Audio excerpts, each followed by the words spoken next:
तो दोस्तों हम सभी जानते हैं कि भारत द्वारा जब से रफाल फाइटर जेट खरीदे गए हैं उसके बाद से चाइना की बेचैनी कुछ ज्यादा ही बढ़ी है। इवन कई लोगों का ये मानना है कि रफाल को लेकर भारत के अंदर जो कंट्रोवर्सीज हुई थी उसके पीछे भी कहीं ना कहीं चाइना का योगदान रहा है। चाइना नहीं चाहता था कि भारत रफाल जैसे फाइटर जेट खरीद पाए। स्पेशली अगर आप इस एरिया की बात करेंगे जो कि तिब्बत वाला इलाका है जहाँ पर चाइना की फोर्सेस वगैरह मौजूद होती है और यहीं पर उनके हाई वैल्यू मिलिट्री इंस्टॉलेशन वगैरह आपको सारी कुछ चीजें मिलेंगी। इन एरियाज में कोई नॉर्मल एयरक्राफ्ट उड़ भी नहीं सकता। सुना ही होगा आपने, जानते भी होंगे कि तिब्बत के ऊपर से विमान नहीं उड़ा करते, लेकिन अब हमें तो वहीं पर जाकर कॉम्बैट वगैरह करना है।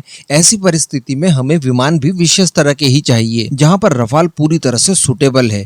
अगर हम लोग रफाल के बजाय कोई रशियन फाइटर जेट वगैरह खरीद लेते तो चाइना बेफिक्र होता, क्योंकि इस एरिया में वो इतने ज्यादा इफेक्टिव साबित नहीं होते। लेकिन रफाल खरीद लेने के बाद चाइना को समझ में आ गया कि अब भारत का मुकाबला करना बहुत मुश्किल है।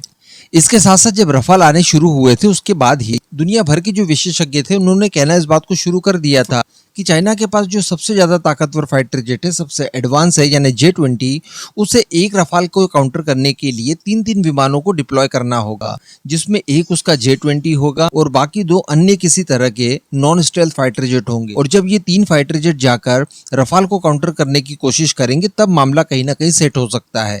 अब इसी को लेकर कुछ नए खुलासे हुए हैं और ये जो खुलासा किया है ये किसी ऐसे वैसे व्यक्ति द्वारा या संस्था द्वारा नहीं किया गया है, बल्कि भारत की वायुसेना के जो पूर्व प्रमुख है RKS भदौरिया साहब, उनकी तरफ से किया गया है। तो इस खुलासे के ऊपर किसी भी तरह का संदेह व्यक्त करना सही नहीं होगा। अब इन्होंने क्या कहा है ये अब जानिए। दरअसल इन्होंने गलवान इंसिडेंस के बाद क्या हुआ इसके ऊपर सारी जानकारी दी कि जब गलवान इंसिडेंस हुआ था उसके बाद भारत और चीन के बीच में जो टेंशन्स थी वो अपने पीक पर पहुंच चुकी थी। अब उस समय भारत ने अपनी सुरक्षा के लिए एक रफाल फाइटर जेट इस एरिया में डिप्लॉय किया, लद्दाख LAC वाले इलाके में। तो भदौरिया साहब ने आगे ये कहा कि हमारे एक रफाल को काउंटर करने के लिए चाइना द्वारा कुल 4 J-20 को उतारा गया।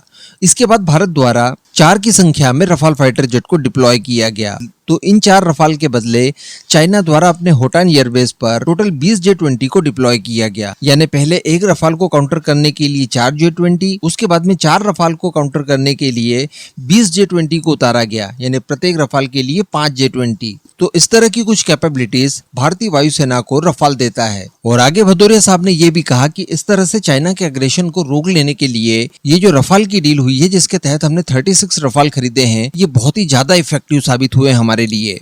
हालांकि यहाँ पर इस खबर को आप इस तरह से भी ले सकते हैं कि देखिए, चाइना भारत को बिल्कुल भी मौका नहीं देना चाहता था और जहां पर भारत द्वारा एक रफाल डिप्लॉय किया गया तो उन्होंने बदले में 4 से 5 J-20 डिप्लॉय कर दिए ताकि भारत को बिल्कुल भी एज ना मिले।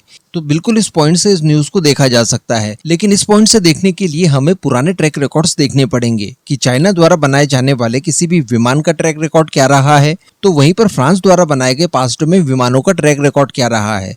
एग्जाम्पल के तौर पर आप चाइना का आज का JF-17 देख लीजिए, तो वहीं पर फ्रांस द्वारा 1960-70s में बनाया गया मिराज देख लीजिए, आपको बहुत सारे फर्क देखने के लिए मिल जाएंगे। और वैसे भी मैं आपको बता दूं कि ये जो डिप्लॉयमेंट हमारी तरफ से की गई थी ये डायरेक्टली डॉग फाइट के हिसाब से की गई थी और डॉग फाइट में हमेशा ही नॉन स्टेल्थ फाइटर जेट को ज्यादा एडवांटेज मिलता है बजाय स्टेल्थ फाइटर जेट के। स्टेल्थ फाइटर जेट की स्पेशली अगर बात की जाए तो उन्हें डीप स्ट्राइक करने के लिए दुश्मनों के एयर डिफेंस सिस्टम्स, उनके रडार सिस्टम्स वगैरह, इन्हें चकमा देने के लिए स्पेशली डिजाइन और डेवलप किया जाता है। बाकी अगर आमने सामने की फाइट वगैरह देखी जाए तो नॉन स्टेल्थ फाइटर जेट को स्टेल्थ फाइटर जेट की तुलना में ज्यादा एडवांटेज मिलता है। ये वही रफाल है जिसकी हम लोग बात कर रहे हैं जिसने एक एक्सरसाइज के दौरान इजिप्ट के अंदर दुनिया के नंबर 1 डॉग फाइटर Su-35 को मल्टीपल टाइम जैम किया था, या फिर दुबई में जब एक्सरसाइज हुई थी तो वहां पर F-22 रैप्टर को इसने लॉक किया था, डिडक्ट किया था। ये वही रफाल है जिसका इंजन इतना पावरफुल है कि 7 बार हवा में रिफ्यूलिंग करके लगातार 12,000 किलोमीटर की दूरी इसने तय की थी। तो कहने का मतलब इसका एवियोनिक्स हो, इसके अंदर जो वेपन्स वगैरह लगे हैं खासकर मीटियोर मिसाइल वगैरह,